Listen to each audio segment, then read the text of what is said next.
Today we're hosting the 25th annual Ag Mechanics Show here at Blinn College. We have 219 projects and almost 600 exhibitors here, as well as almost 100 judges and countless volunteers. This is my 10-foot welding trailer.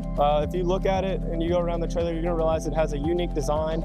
It's gonna look a lot like a truck flatbed, and I did that on purpose. I really like those truck flatbeds, but I wanna be able to utilize my truck bed still. So that's the reason I built the welding trailer. And then, as you see, nothing on the outside is gonna be able to get stolen. Everything's inside a box. You can lock the boxes. Everything has its own spot.